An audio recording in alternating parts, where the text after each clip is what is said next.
Comment gérer les personnes qui monopolisent les conversations? Que faire lorsque quelqu'un passe sans te saluer? Comment gérer les collègues de travail avec lesquels tu n'es pas très proche? Eh bien, je vais répondre à ces questions et à d'autres dans cette vidéo.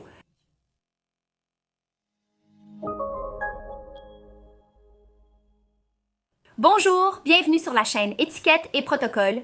Je suis Juliana, spécialiste et professeure en étiquette. Et aujourd'hui, je vais faire une vidéo en répondant aux questions que vous m'avez envoyées ici sur la chaîne. À chaque fois que je publie des vidéos, les gens laissent beaucoup de commentaires. Et j'aime toujours sélectionner quelques questions, des doutes fréquents qui apparaissent ici et y répondre dans une vidéo. Donc, nous avons déjà d'autres vidéos dans ce format ici sur la chaîne. Alors, sinon, n'oubliez pas non plus de consulter notre playlist. Passons à notre première question qui vient d'Aline. Et quand vous arrivez dans un endroit, que vous saluez les gens et qu'ils ne vous répondent pas, que faire? Eh bien, Aline, d'avance, je te réponds que ces personnes-là n'ont pas de savoir-vivre parce que l'idéal serait de répondre au salut de quelqu'un. Si tu entres dans un endroit et que tu détournes la tête, que tu fais semblant de ne pas avoir vu, c'est vraiment un énorme manque d'éducation. Chaque fois que quelqu'un te salue, même si tu aimes ou non cette personne, même si c'est quelqu'un avec qui tu veux ou non avoir une relation, le minimum que l'on puisse faire, c'est de saluer les gens. Je dis toujours que les amitiés, c'est quelque chose qu'on peut vraiment choisir, mais manquer de politesse avec les gens, c'est vraiment quelque chose qu'on n'a pas le choix de faire. On doit toujours être poli avec les gens. Donc, dire bonjour, saluer, même si tu n'aimes pas la personne, c'est vraiment un acte de politesse. C'est un acte par lequel tu respectes non seulement la personne, mais aussi l'environnement dans lequel tu te trouves. Saluer quelqu'un ne signifie pas forcément que tu deviendras son ami. La personne que tu choisis comme amie peut être celle de ta préférence, mais ne pas saluer quelqu'un, c'est vraiment quelque chose d'extrêmement impoli. Mais que faire en fait quand tu salues quelqu'un et que la personne ne te répond pas? Eh bien, premier point, tu peux alors refaire le salut à cette personne. Donc, si c'est un salut qui est seulement verbal ou avec des gestes, n'est-ce pas? Tu fais juste un signe de la main, un sourire, tu établis un contact visuel et tu dis « Salut, ça va ?» Répète. Mais il y a aussi une chose que je te recommande d'observer. Je pense qu'il y a certaines choses que tu peux aussi changer. C'est de voir si toi aussi tu fais ce salut de manière appropriée. Tu utilises un ton de voix agréable quand tu parles à quelqu'un, quand tu vas saluer quelqu'un. Tu établis un contact visuel. La personne peut remarquer qu'elle est saluée par toi. C'est vraiment très impoli de la part de l'autre personne de ne pas te saluer. C'est une énorme erreur en matière de bonne manière, mais fais aussi attention à certaines de tes propres attitudes. Est-ce qu'elles correspondent vraiment à une personne qui se montre présente et sûre d'elle dans un environnement? Alors, n'oublie jamais que lorsque tu fais un salut, qu'il soit simplement verbal, accompagné de gestes ou de poignées de main. Il y aura des contacts, comme une poignée de main ou une bise. N'oublie jamais d'établir un contact visuel, de sourire et de faire un salut précis. Donc, même un signe de la main doit vraiment en être un. Ça ne peut pas être quelque chose d'approximatif. Ah, salut, ça va, ça y, salut, super. Alors, fais attention et surveille aussi ton ton de voix. Très souvent, on pense que les gens sont impolis avec nous, mais bien souvent, nous aussi, nous pouvons ajuster certains de nos comportements. Ce n'est pas que je trouve normal que la personne ne te salue pas. Je trouve ça vraiment incorrect, mais regarde aussi ce que tu peux faire pour que les gens te saluent davantage. Fais une vidéo sur la gestion des personnes agressives, réactives et critiques. Comment rester élégante dans ces situations? Eh bien, une chose que je peux déjà te dire, c'est que lorsqu'une personne est critique, agressive avec toi ou fait un commentaire qui t'offense, tu dois penser que ce qu'elle dit en dit bien plus sur elle que sur toi. Essaie de ne pas laisser ces remarques entrer en toi, dans ton cœur, parce que cela peut même te faire du mal. Ce que je te recommande, c'est de répondre de façon légère, détendue, au cas où quelqu'un ferait un commentaire agressif, tu vois? Quelque chose de plus drôle, tu vois, pour garder une bonne ambiance et que tu te sentes bien. Par exemple, quelqu'un vient de me voir et me demande « Oh là là, mais tu es professeur d'étiquette? On utilise encore ça de nos jours? » Je peux alors dire « Tu penses qu'on s'en sert encore? » Mais l'étiquette dont on parle aujourd'hui, c'est une étiquette moderne, actualisée. C'est très différent de celle dont on parlait autrefois. Donc, je peux répondre sans m'énerver, sans être offensée, de façon légère et détendue. Ce que je recommande, c'est de vraiment ne pas essayer de réagir de façon impulsive. Tu vois? Je trouve que ça peut alourdir l'ambiance et te mettre dans une mauvaise posture. Alors, laisse les commentaires agressifs, les remarques inutiles à l'autre personne, d'accord? Que ces caractéristiques, ce soient pour quelqu'un d'autre, pas pour toi qui regardes ces vidéos. Bien sûr, ce genre d'agressivité, de commentaires négatifs est vraiment très inutile. Et si tu es une personne qui a l'habitude de faire des commentaires sur les autres, sur d'autres personnes, surtout devant elles, pour pouvoir rabaisser les gens, observe bien. Parce que cela peut vraiment t'éloigner des autres. Parce que les gens n'auront pas beaucoup de patience pour tolérer ça, parce que c'est quelque chose de très délicat. Et si jamais tu es avec une personne qui est toujours comme ça, comme je l'ai dit, sois patiente. Essaye de prendre les choses avec légèreté et ne sois pas cette personne qui répond tout de suite sur le coup. Sois moins réactive, essaie d'être plus légère, de faire tout d'une manière plus facile pour que l'ambiance ne soit pas lourde. Christiane Cardozo a commenté: eh bien, il est normal dans le milieu professionnel de devoir gérer des personnes avec lesquelles vous n'avez pas beaucoup d'affinité. Ce que je vous recommande en premier lieu, c'est de respecter ces personnes.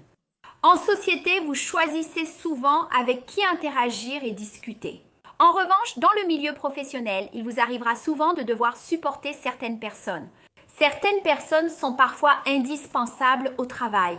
Mais ce ne sont pas des personnes que vous aimeriez forcément intégrer à votre univers personnel, n'est-ce pas? Ces personnes ne deviendront pas vos amis, vous voyez? Donc, je pense que la première chose importante, c'est de respecter ces personnes. Deuxième point, garder le professionnalisme. Donc, suivre les directives de l'entreprise, les processus de l'entreprise pour que vous soyez toujours bien vu parmi ces personnes. Une autre chose que je vous recommande aussi de faire avec des personnes avec qui vous n'avez pas beaucoup d'affinité, c'est de ne jamais cesser de les saluer. Et lorsque vous êtes proche de ces personnes, regardez-les dans les yeux. Parce que le contact visuel est essentiel pour maintenir une relation. Et la personne sentira que vous faites attention à ce qu'elle dit, que vous êtes attentive à ce qu'elle exprime. Je maintiendrai le contact visuel et favoriserai les salutations. Pourquoi dis-je cela? Souvent, vous oubliez de saluer ceux que vous n'aimez pas ou avec qui vous avez peu d'affinité. Quand elles viennent vous parler, vous faites déjà des mimiques différentes, vous regardez ailleurs et j'observerai aussi beaucoup votre langage corporel quand vous êtes avec ces personnes. Souvent, dès que vous êtes entouré de personnes sans affinité, vous partez déjà. Vous croisez déjà les bras. Vous vous affalez pendant la réunion, vous passez toute la réunion complètement désintéressé avec cette tête qui montre que la personne vous ennuie, vous voyez? Alors, faites très attention à cela. C'est pourquoi il est essentiel de garder son professionnalisme. Voilà pourquoi j'insiste sur l'importance de connaître les règles de savoir-vivre. Dans un environnement social, il est souvent facile de choisir avec qui interagir. Adopter un bon comportement avec des personnes que vous n'appréciez pas ou avec qui vous n'avez pas d'affinité est bien plus difficile. Ainsi, adopter un comportement et des attitudes appropriées vous aidera beaucoup. Suivre vraiment tout ce que je dis ici sur la chaîne et à travers mes cours. Et en parlant de la chaîne, n'est-ce pas? J'ai reçu un commentaire de Minera 2722. Les personnes mal élevées ne sont pas reconnaissantes et ne likent pas les vidéos qu'elles ont appréciées. Le like permet de remercier pour le contenu. Je suis ravie, ton commentaire m'a beaucoup plu. Profites-en pour liker et t'abonner à la chaîne, car vos retours et votre suivi sont essentiels pour moi. Mais n'oubliez pas de contribuer, d'accord? Mettez un like, abonnez-vous et recommandez la chaîne à d'autres personnes. Je serai très heureuse. Maintenant, nous allons passer aux commentaires d'Yvonne Palma. Et que faire avec ces personnes avec qui nous devons interagir et qui monopolisent la conversation? En racontant toujours les mêmes histoires que nous avons déjà entendues 1 million de fois. Et elles continuent encore et encore. Parfois, ce sont des personnes plus âgées et que nous ne pouvons pas interrompre par politesse. Eh bien, vraiment, les personnes plus âgées, C'est courant, même à cause de l'expérience de vie parfois, de ne pas avoir beaucoup de temps pour parler avec d'autres personnes. Parfois par besoin d'attention et vouloir partager des moments spéciaux vécus, n'est-ce pas? Comme une façon de raviver des souvenirs, elles finissent par raconter la même chose encore et encore. Je pense que cela dépend beaucoup de la situation et de l'âge de la personne. Si c'est une personne plus jeune qui raconte encore la même histoire, vous pouvez même le lui faire remarquer, mais cela doit être fait de manière très gentille, très polie. Là, vous pouvez dire « Je me souviens de cette histoire. Tu m'as même déjà raconté qu'après ce voyage, tu t'es perdu au retour et que le bus est tombé en panne. Vous avez dû vous arrêter ailleurs. » Bref, si tu connais déjà la suite de l'histoire, tu peux raconter à la personne gentiment que tu connais l'histoire. Cela va faire comprendre à la personne que tu sais déjà, donc elle ne va pas continuer à raconter. Et elle va aussi se rendre compte que tu t'es intéressé quand tu as entendu cette histoire pour la première fois. C'est comme si tu lui montrais que cette histoire était intéressante pour toi. Et tu as même gardé cela en toi, dans ta mémoire, et tu es en train de le raconter. Ça peut être une façon de faire, mais tu dois le faire d'une manière douce, d'une manière légère, sans faire quelque chose comme ça. Ah oui, c'est cette histoire dont tu as parlé, que tu as raté l'avion, que l'avion est tombé en panne, que tu as dû t'arrêter en chemin, que tu es arrivé en retard. Fais attention, comment vas-tu faire? Cependant, dans le cas des personnes plus âgées, je les laisserai parler. Tu sais, je pense qu'il est aussi très important de les écouter. Ils ont ce besoin d'être écoutés, d'être entendus. Ils veulent raconter. Très souvent, ce sont des personnes qui passent beaucoup de temps sans parler pendant la journée. Parfois, elles passent toute la journée à se reposer. S'il s'agit de personnes très âgées, et quand ces personnes rencontrent des personnes spéciales, des personnes qui sont prêtes à écouter leurs histoires, elles sont très heureuses de pouvoir les raconter à nouveau. Alors, j'écouterai. Pour les plus jeunes, une orientation intéressante et élégante serait celle que j'ai citée dans la vidéo. Et en parlant de cette question d'âge, j'ai vu un commentaire ici d'Hélène Grella qui vraiment m'a même émue. Elle a dit « Mon père, presque 90 ans, répète toujours les mêmes histoires. Je le laisse parler autant qu'il veut, je respecte beaucoup ce qu'il dit parce qu'un jour il va me manquer énormément et il ne sera plus là. » Oui, c'est justement ça, comprendre l'autre. L'étiquette est très liée au respect des autres, à l'empathie, à mettre l'autre en premier. Si une personne de 90 ans veut revivre ces moments et en parler, c'est qu'elle en a besoin. Respecter, respecter. Maintenant, une chose dont j'aimerais vous parler, c'est qu'il vaut aussi la peine d'observer. Si vous n'êtes pas la personne qui raconte toujours les mêmes histoires, alors observez cela. Si vous avez cette habitude, essayez de vous retenir car comme vu dans les commentaires, cela ne plaît pas aux gens. Alan Philippe a demandé « Comment agir en gentleman ?» Alan, je pense que le contenu de cette chaîne va vraiment t'aider à être vu comme un gentleman. Mais je pense qu'une chose essentielle pour ceux qui veulent comprendre le savoir-vivre, ce sont les règles de préséance. Les règles de préséance, c'est-à-dire les personnes les plus importantes dans cet environnement, dans cette situation. Elles diffèrent selon les environnements sociaux et professionnels. Au travail, je ne vais pas m'attarder sur cet aspect. Dans cette vidéo, je peux en faire une autre plus tard si vous voulez. Mais en ce qui concerne les règles de préséance dans le milieu social, l'homme sera toujours le dernier. D'abord, on a les personnes les plus âgées, ensuite les femmes et ensuite les hommes. Donc d'abord, la personne la plus importante dans l'environnement, ce sont les personnes les plus âgées, comme on l'a même discuté dans la question précédente. Ensuite, on a les femmes puis les hommes, d'accord? Selon l'étiquette traditionnelle, surtout dans les milieux sociaux. Donc, pour être un gentleman, une chose fondamentale est de respecter ces règles de préséance. Donc, par exemple, lorsqu'une femme marche à vos côtés, vous devez faire attention à elle et la protéger. Vous la laisserez donc toujours marcher. À l'intérieur du trottoir et vous, plus vers l'extérieur, plus près de la rue.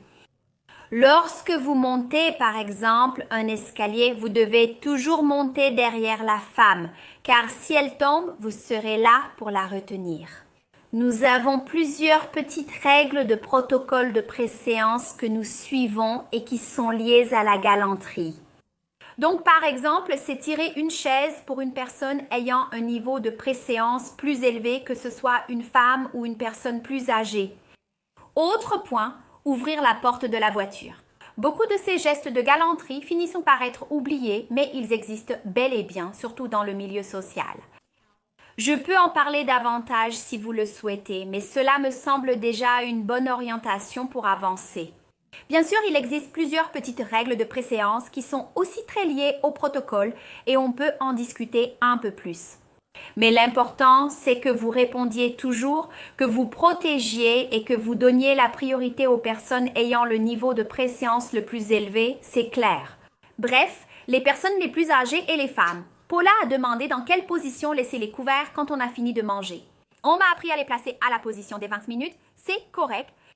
Oui, c'est correct. La position de 20 minutes est une option que vous avez, mais il existe d'autres options. Cela peut varier selon le pays et les procédures à table que vous utilisez. D'accord? Cela peut beaucoup varier. Ce sujet personnel, surtout en ce qui concerne l'étiquette à table, j'en parle beaucoup dans ma formation. L'étiquette à table, qui est une formation complète pour ceux qui souhaitent approfondir ce sujet. Si vous avez des doutes sur la façon de poser les couverts, de tenir un couvert, de tenir un couteau, une fourchette, un verre, ou sur des sujets liés à l'étiquette à table, cela vous intrigue, vous souhaitez le développer et comprenez son importance pour vous. N'hésitez pas à participer et à vous inscrire à notre formation en utilisant le code IOUTUBE lors de votre premier achat. Lors de votre premier achat, utilisez ce code pour une remise spéciale. Rejoignez l'Institut d'étiquette et de protocole et devenez mon élève, cela me rendra très heureuse. Existe-t-il une étiquette pour bien manger sa gamelle au travail? Oui, il y en a une. Bien sûr, les règles de savoir-vivre à table de manière générale vont vous aider dans toutes les situations et pour tout type de repas que vous prendrez. En ce qui concerne la gamelle, qu'est-ce que je recommande? D'accord? C'est que la première chose, c'est d'observer si cette gamelle a un espace suffisant pour que vous puissiez manger votre repas là-dedans. Et j'évaluerai aussi si cette gamelle est trop étroite. Vous pouvez même avoir un autre endroit là-bas pour vous servir pour manger d'une manière plus élégante. Parfois, on mange beaucoup dans la gamelle, tout devient très serré et la nourriture se mélange, créant du désordre. Si vous ne pouvez pas utiliser une assiette comme je l'ai dit, vous préférez manger dans la gamelle. Une option que je recommande, c'est de laisser la gamelle comme si c'était une assiette, n'est-ce pas? Essayez de manger à une table, posez la gamelle sur la table et mangez, d'accord? Ne mangez pas comme ça, d'accord? Vous savez, comme si c'était un petit pot, ne faites pas ça. On continue. Dalva a demandé, pouvez-vous me donner quelques conseils pour apprendre à dire non? Surtout, expliquez quand on veut rembourser de l'argent emprunté et à ce moment-là, on va être en retard. Comment s'exprimer et s'excuser poliment sans perdre sa crédibilité? Ici, Dalva de Nilopolis, Rio de Janeiro. Elle veut savoir comment s'exprimer. Non, surtout quand quelqu'un vient réclamer quelque chose et qu'elle n'a pas les moyens d'assumer. Enfin, les amis, quand vous devez dire non, dans n'importe quelle situation, le premier point, c'est de ne pas avoir peur de le dire. N'ayez pas peur de dire non. N'essayez pas d'inventer de petites excuses. Soyez toujours sincère. Oui, c'est oui, non, c'est non. Gardez cela en tête. Et une autre chose que je recommande aussi, c'est de ne pas y aller trop vite comme ça. Non, je ne peux pas te donner l'argent, tu sais. Essaie de parler d'une manière plus délicate, de façon plus subtile et aussi avec une construction de phrases plus intéressante et plus spéciale. Là-bas, pour la personne, sois plus explicative, plus polie. D'ailleurs, j'ai déjà expliqué en détail quel est le processus pour que tu puisses parler, n'est-ce pas? Je laisse cette vidéo ici pour que tu puisses la regarder juste après, elle est très bien expliquée. Et je pense que cette question sera complètement répondue grâce à cette vidéo d'une manière beaucoup plus détaillée. Bon, je vais m'arrêter ici. Si tu as d'autres questions, laisse un commentaire ici et je pourrai revenir pour répondre à ta question dans la prochaine vidéo. Bisous et à bientôt.